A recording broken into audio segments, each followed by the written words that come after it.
Well, with the people of Israel fighting to protect their country and to keep their land safe, many people watch this unfolding chaos and horror. While it's emotional for us to see everything going on with Israel and Palestine and Hamas, but many cannot help but worry about the United States, the border crisis here, and whether or not the situation in Israel could soon be something happening right here to our own demise. With terrorists flooding into this country through Mexico, the American people are left questioning how many of them have gotten through.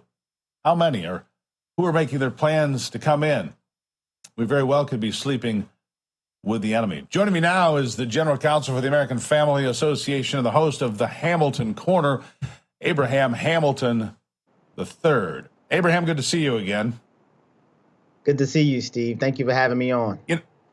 Yeah, here's the problem that nobody can quite answer. We know the border's open. If you listen to some people, they'll tell you it's been about 7 million, 7.5 million that have come in the last 32 months since Joe Biden first fell asleep in the ice cream dish in the Oval Office. But it could be twice that high. It could be, well, he did, it's a smear. It could be twice that high. And so all kidding aside, we don't know what their intentions are. We don't know what their abilities are to do us harm. And look, we saw what happened in Israel. That was very low tech.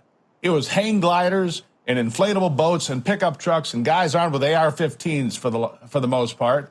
And the amount of damage done is pretty remarkable. AK-47s in that case, I should say. But what are your thoughts? Yeah, you're absolutely right. And we've had people even like New York City Mayor Eric Adams say that illegal immigration is going to destroy New York City. And he identified that we're not just getting people from Venezuela. We're getting Russian speakers. We're getting people from West Africa. We're getting people from all over the world. And even, Eric Adams to say that should be alarming for lots of Americans. The facts are this. Border Patrol released statistics back in June of this year that for fiscal year 2023 up until June, we had at least 160 people confirmed on the U.S.'s terror watch list who had entered our country illegally through the southern border. In the 2 years prior to that, among those you mentioned, they say the number's around 7 million in the last 32 months who've entered the country. We really don't know exactly how many there are, including those who've gotten away. There's also a category that Border Protection identifies as special interest aliens from nations like Uzbekistan, from Mauritania, from Pakistan, from Turkey, and other places that aren't identified as terrorists, but their travel patterns are similar to those of people we have identified as terrorists. The simple facts are we don't know exactly how many people have entered our country, and that's harrowing to consider. Well, that's right. We have people that come here from Iran, Yemen, Qatar, Lebanon, and it doesn't really matter. You also have people here that are influenced by all of that. When you see thousands of people in the streets of places like London or Washington or Dearborn, Michigan, that are waving the Palestinian flag, you know that there's something wrong. Senator Tom Cotton just said that anybody that's got a visa to be here to work or to study and is supporting Hamas should be deported immediately. What do you think about that?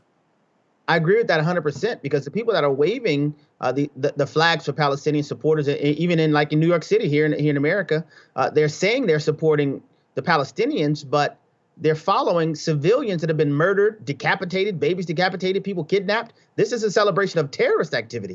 You even had a New York City school teacher to say that this is a quote unquote successful military campaign. So to have that occur, I saw that.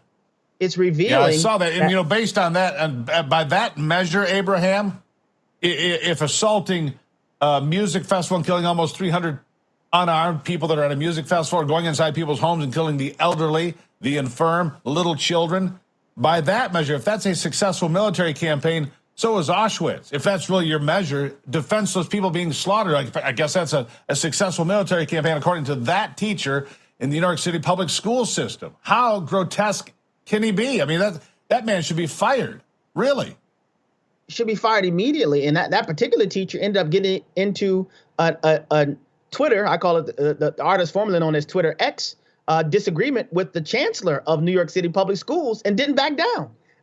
Doubled down on his commitment to support, the successful military campaign. And these are things that are happening right in our own shores. I cannot help but to think with the unfettered access to our southern border, how many people who are not only sympathizers with this sentiment, but actually that we're willing perpetuators of it here in our own nation.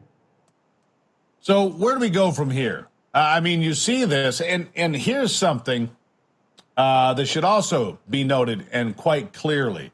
The nation of Jordan, no refugees.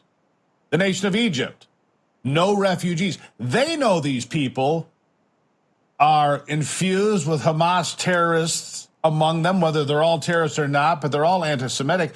And there are terrorists among them to the extent that the nation of Jordan to the north and east and the nation of Egypt to the south said, no refugees here. Absolutely not. That should tell you everything you need to know, shouldn't it?